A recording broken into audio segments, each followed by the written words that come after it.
15ই জুলাই সোমবার ছিল জগন্নাথ দেবের পুনর্যাত্রা।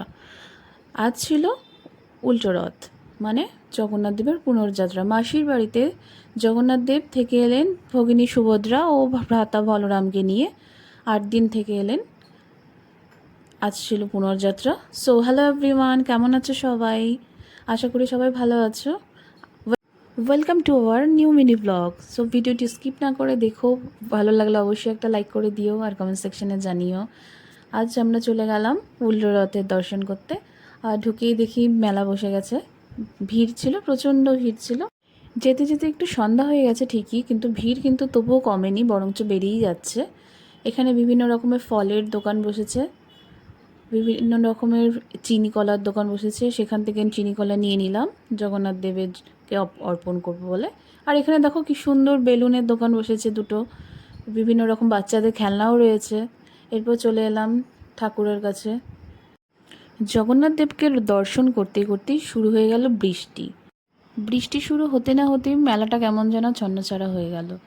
তবুও শুনেছি যে রথের বৃষ্টি হওয়া শুভ লক্ষণ। তবে বৃষ্টি কিছুক্ষণ থেকেই থেমে গেল। তারপর আমরা আবার রথের সামনে গেলাম, গিয়ে কয়েকটা ফটো তুলে নিলাম। এরপর চলে এলাম এই বিভিন্ন রকমের মেলার দিকে। বিভিন্ন রকমের জিনিস বসেছে এখানে। এখানে রয়েছে ভাজাভুজির দোকান, বিভিন্ন রকমের খাবার দোকানও রয়েছে। এখানে মাটির জিনিসের দোকানও রয়েছে, মাটির পুতুল থেকে শুরু করে সব। আর এই শুরু হলো লটকার দোকান। অনেকগুলো দোকান বসেছে, কিন্তু বৃষ্টিতে নাজেহাল অবস্থা সবারই, প্রত্যেকটা ব্যবসায়ীর নাজেহাল অবস্থা ছিল এই বৃষ্টিতে। কিন্তু তবুও কেউ মেলা ছেড়ে যায়নি।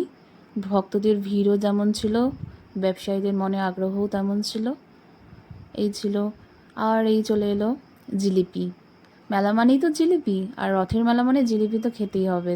আর সেখান থেকেও জিলিপি নিয়ে নিলাম, গরম গরম জিলিপি ভাজছিল সেখানে। আর তারপর খেয়ে নিলাম ঘুগনি। এখানে ঘুগনির দোকান বসেছিল এই মেলাটা। তারপরে লাস্ট একটু দেখে যে কেমন লাগছে, তখন একটু হালকাও হয়ে গিয়েছিল যেহেতু বৃষ্টি পড়ছিল কিছুক্ষণ আগেই। তারপর আমরা চলে এলাম বাড়ির দিকে। বাড়িতে এইসব ওয়েট করছিলাম যে চাবি নেব, সেই জন্য ওয়েট করছিলাম বাড়ির সামনে দাঁড়িয়ে। এরপর মেলার থেকে আমরা যা যা জিনিস কিনছি সেগুলো তোমাদের দেখাচ্ছি। আমরা এখানে নিয়ে নিয়েছিলাম লটকা, ভালোই ছিল। এরপর নিয়ে নিয়েছিলাম জিলিপি। তারপর এখানে আমও নিয়েছি, আমগুলো দেখে ভালো লেগেছিল। এরপর এখানে আছে খুরমা, নিমকি, এগুলোও নিয়েছিলাম। আর একটা ছোট বেবি আছে, সেই জন্য পুতুলও নিয়েছি তার জন্যে।